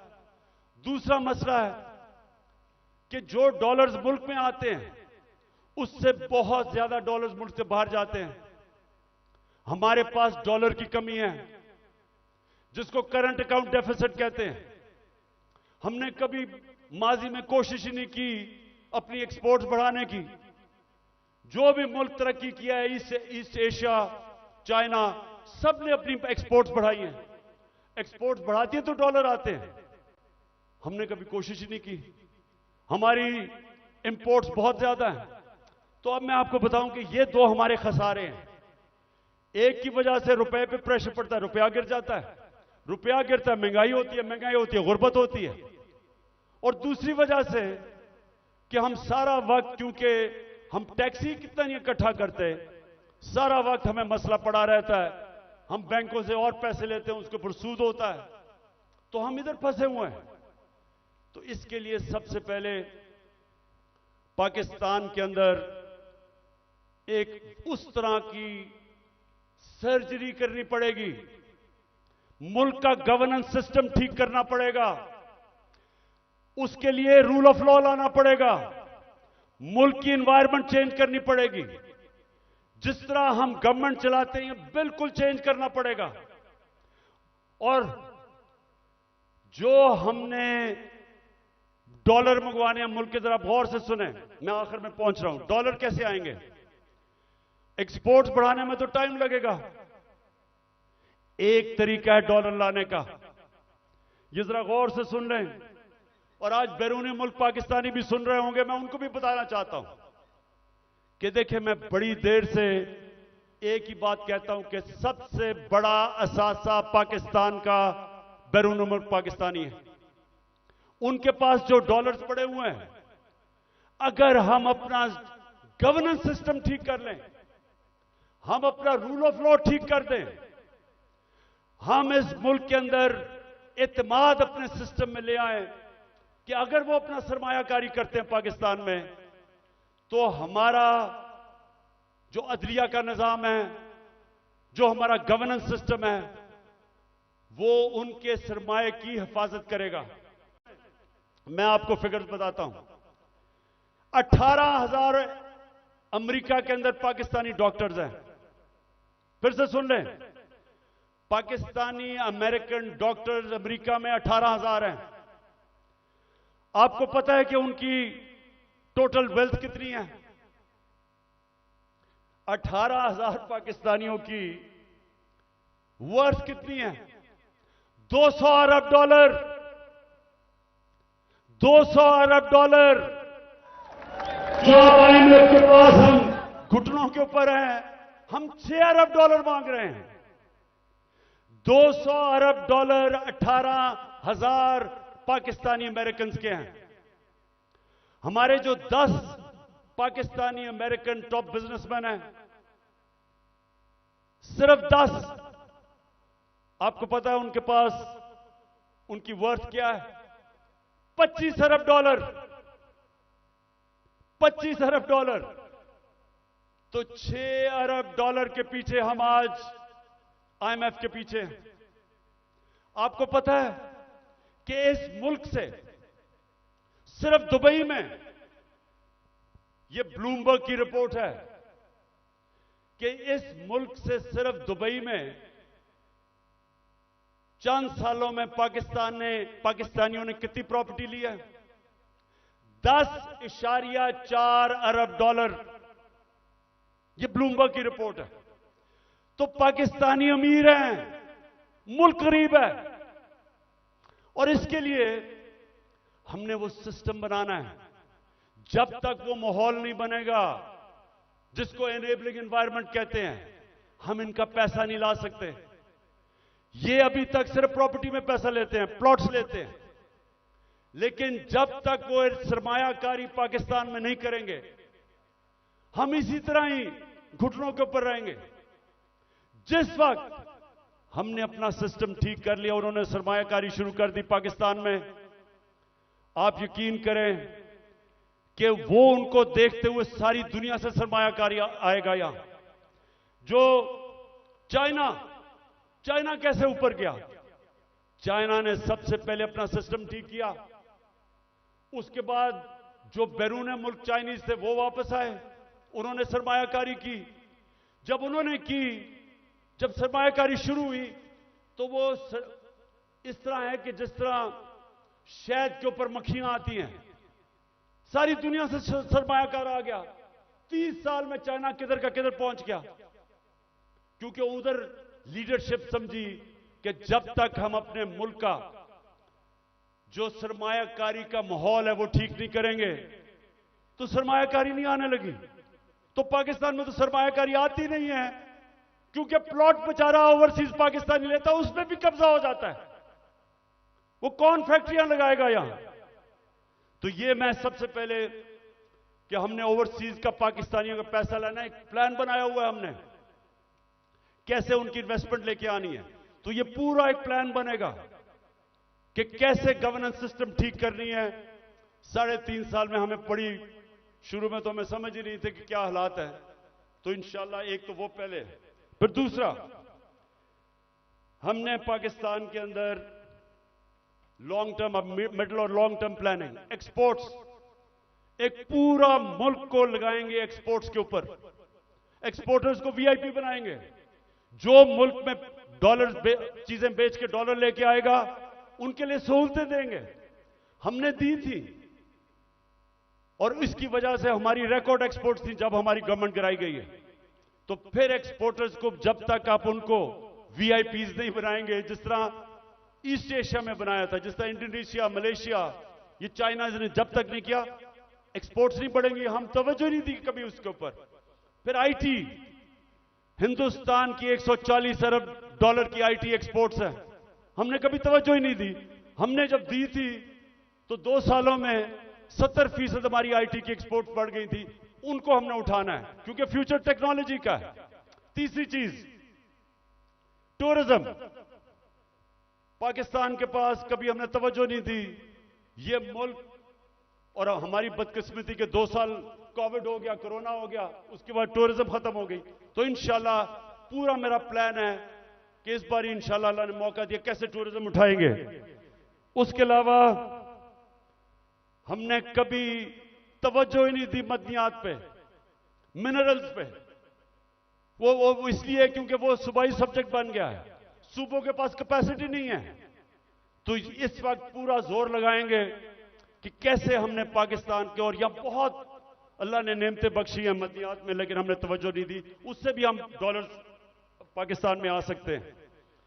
फिर इंडस्ट्री को, और खास तौर पे स्मॉल मीडियम इंडस्ट्री, ये हमने शुरू की थी और मुझे फख्र है कि हमारी 17 साल के बाद सबसे ज्यादा इंडस्ट्री बढ़ रही थी, जो आज फिर बंद हो गई है।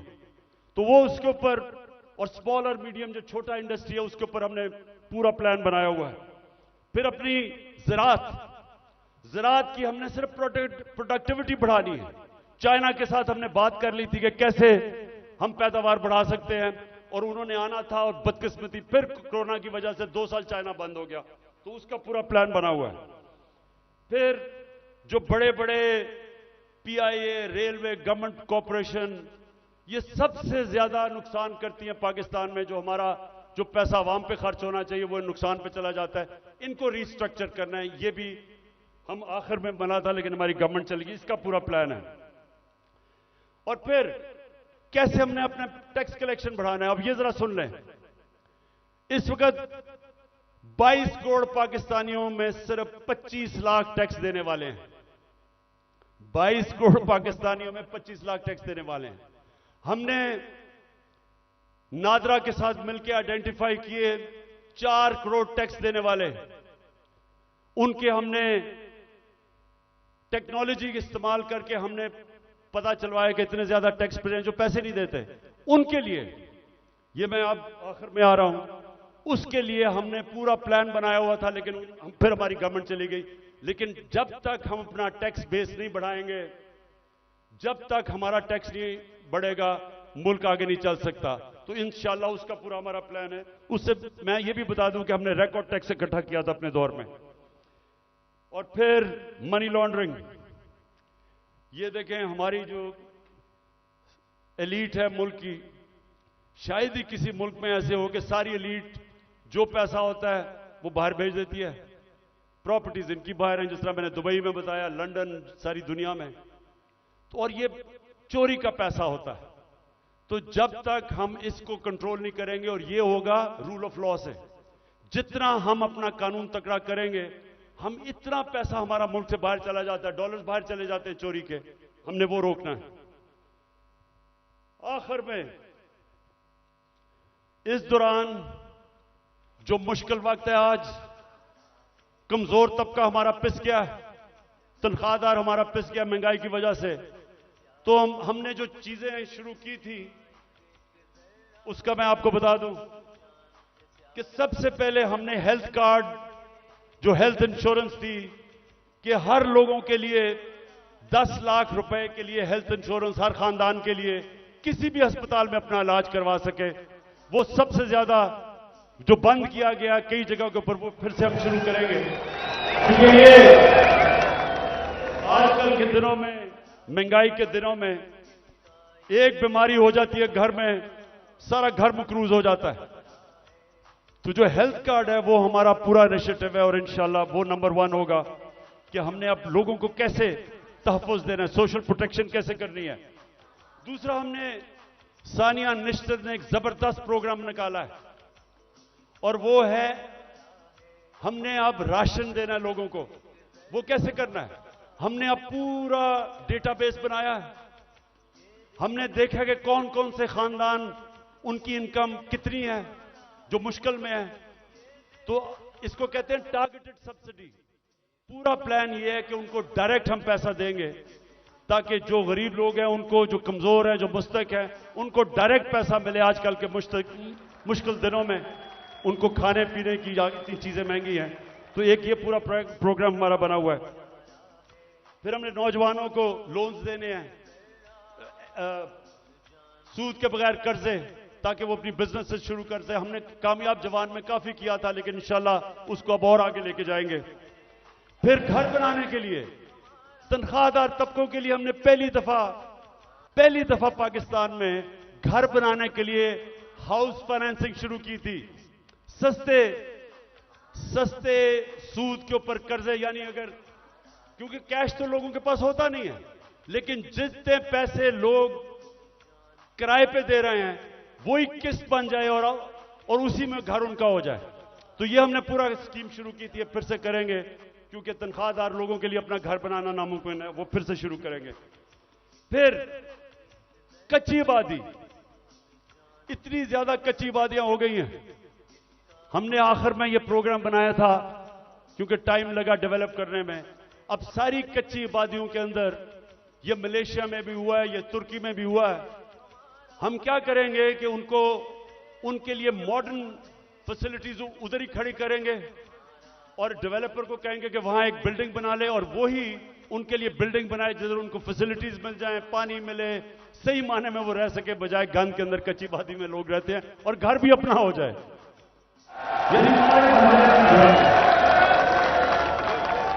ये मेरा बड़ा देर से प्रोग्राम था। इस्लामाबाद में हम शुरू करने लगे थे, लेकिन देर हो गई। बाजवा साहब को इमरान खान बड़ा खतरनाक लग रहा था, इसलिए उसने काम कर दिया। हमने कैसे लोगों को रोजगार देना है? अगर ये फैसला आपके पास वो रेहड़ी वालों के लिए जो हमने किया था, वो जरा दिखा दें लोगों को। हमने फैसला किया कि देखें, हम रोजगार तो दे नहीं सकते लोगों को, तो हमने लोगों के लिए रेहड़ियां बनाई। इस्लामाबाद में एक्सपेरिमेंट शुरू किया कि उनको बजाय लोग तंग करें, कोई उनको कॉर्पोरेशन वाले लोग उठा दें, कोई पैसे ले ले, जो छाबड़ियां लगाते हैं, तो हमने उनके लिए जबरदस्त रेहड़ियां बनाई, उनको एक जगह दी ताकि वो अपनी रोजी कमा सके। जी 11 मरकज के पास जा रहे हैं, रेडी पान यहाँ पर साफ प्रोग्राम के तहत।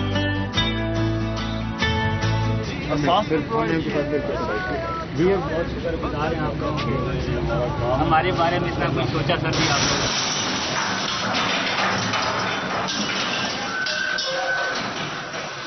जुल्म कर रहे हैं गरीब बंदों के साथ, जुल्म। हमारी गवर्नमेंट गई, जैसे हमारी गवर्नमेंट गई, उनको हमने अच्छी बड़ी रेडियां बना के दी, वो बेचारे अपने रोजी कमाना शुरू हुए। ये इंपोर्टेड हुकूमत ने वो सारी रेडियां आपके सामने खत्म की। देखिए, न्यूयॉर्क आप जाएं, पता नहीं कितने आप में से लोग गए हैं, वहां हर जगह पे उन्होंने अपनी अपनी स्टॉल्स लगाए होते हैं सड़कों के ऊपर और रोजगार कमा रहे होते हैं, उनको इजाजत होती है। हम क्यों नहीं करते? वो बेचारे पॉश एरियाज के अंदर, इस्लामाबाद के ब्लू एरिया में नहीं जी, वो खास कोई लोगों का इलाका है जिधर बेचारा आम आदमी रोजी नहीं कमा सकता।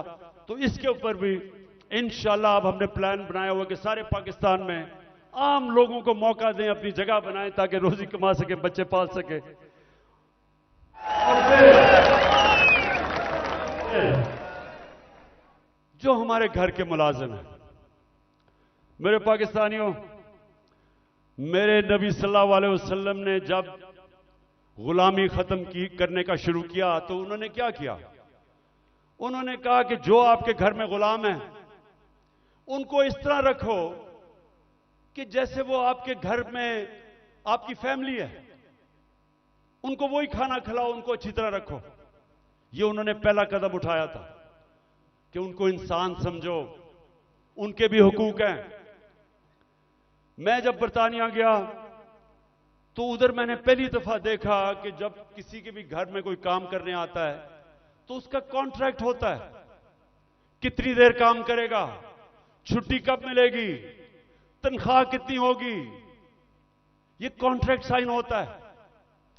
मुझे अफसोस से कहना पड़ता है कि हम अपने मुल्क में अपने मुलाजमों को ठीक नहीं रखते और ये हमारे दीन के खिलाफ है। हमें बिल्कुल उस तरफ जाना चाहिए कि उनको हम कॉन्ट्रैक्ट्स दें, बताएं कि जितना पैसा मैं आपको दे सकता हूं उसके मुताबिक करें, उनको छुट्टी दें, उनके ऊपर पूरी कोशिश करें कि वो आपके जिस तरह फैमिली मेंबर है। ये हमारे दीन का हिस्सा है और मेरी पूरी कोशिश है कि हमारे जो मुलाजिम हैं घरों में काम करते हुए उनको आहिस्ता आहिस्ता हम राइट्स दें, उनका ध्यान रखें। वो भी इंसान हैं और वो क्योंकि कमजोर हैं उनको बुरी तरह हम रखते हैं। और जिन मुल्कों को हम काफिर कहते हैं या हमारे दीन के नहीं हैं, आप हैरान होंगे कि कितनी इंसानियत है उनमें अपने मुलाजमों के लिए। आखिर में जी मेरे पाकिस्तानियों, मैं आज आपका खास तौर पर शुक्रिया अदा करना चाहता हूं कि इतनी रुकावटों के बावजूद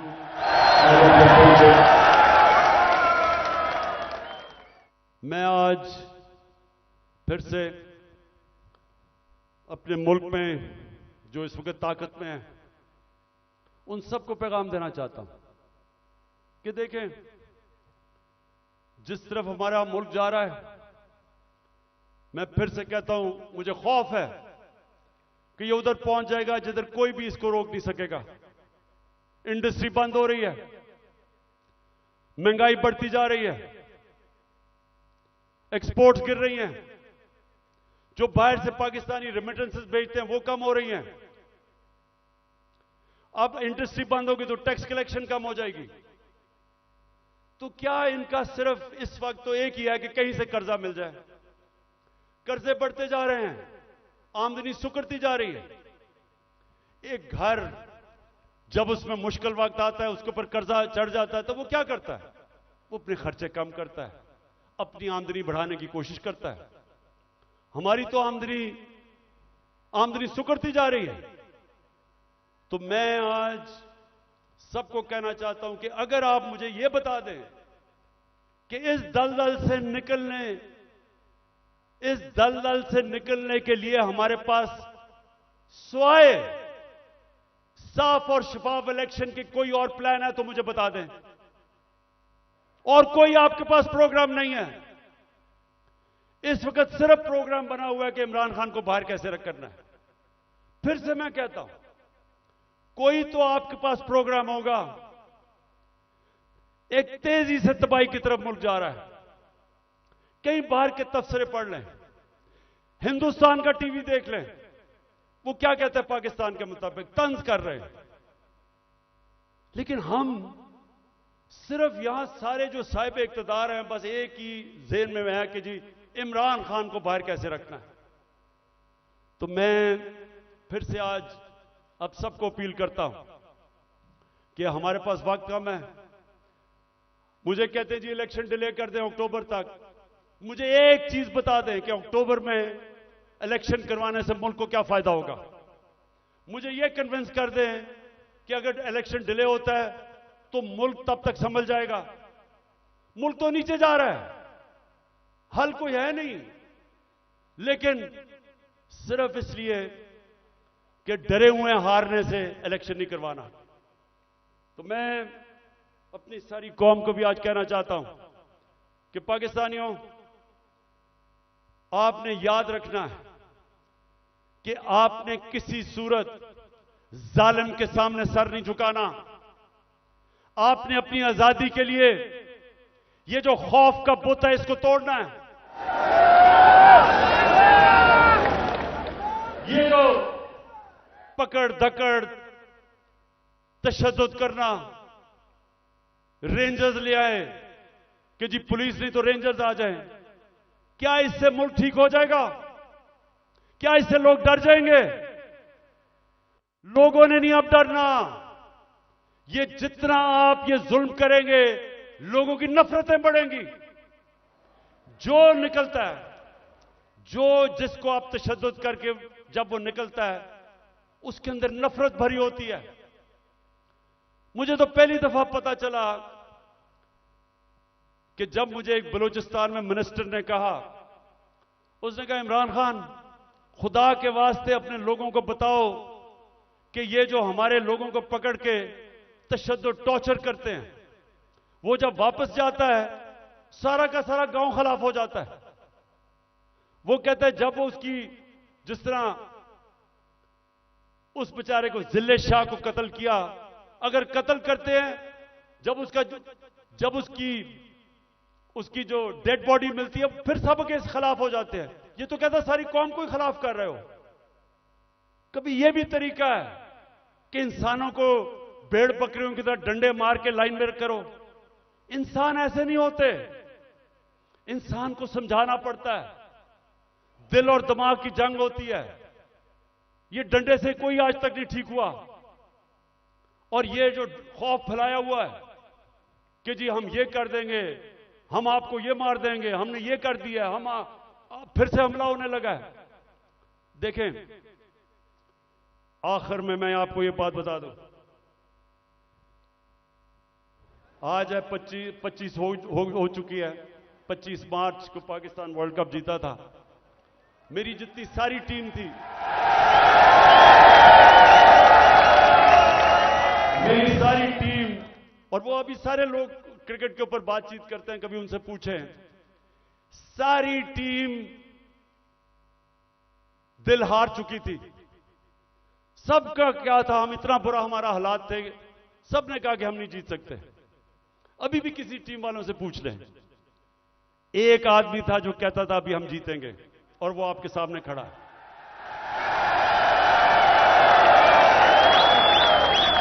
आखिरी गेंद तक लड़ने वाला कप्तान था मैं, और अभी भी आखिरी गेंद तक लड़ूंगा अपने मुल्क के लिए।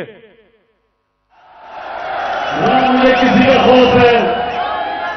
अल्लाह कुरान में कहता है जो लोग ईमान ले आए अल्लाह उनके खौफ दूर कर देता है, खौफ से आजाद हूं। मैं सिर्फ अपनी कौम को तैयार कर रहा हूं कि जो अब आगे हमारे सामने चैलेंज है, वो जिस तरह अभी तक पाकिस्तान चल रहा था, इस तरह हम चैलेंज नहीं जीत सकते।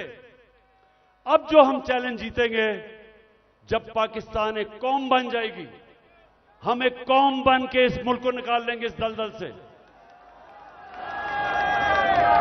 जर्मनी और जापान तबाह हो गए थे सेकेंड वर्ल्ड वॉर में, दूसरी जंग अजीम में तबाह थे दोनों मुल्क, क्योंकि वो कौम थी। दोनों 10-10 साल में खड़े होकर अजीम पावर्स बन गए। ये जो चैलेंज है, ये हम सिर्फ एक कौम बन के जीत सकते हैं, और कौम बनेगी जिसकी बुनियाद रखी जाएगी इंसाफ के ऊपर, कानून की हुक्मरानी के ऊपर। और इसलिए आखिर में हम अपनी अदलिया को आज पैगाम देना चाहते हैं कि कौम आपके साथ खड़ी है, और आपने आइन की हिफाजत करनी है, और हम इंशाल्लाह इस मुल्क को एक अजीम कौम बनाएंगे। पाकिस्तान जिंदाबाद।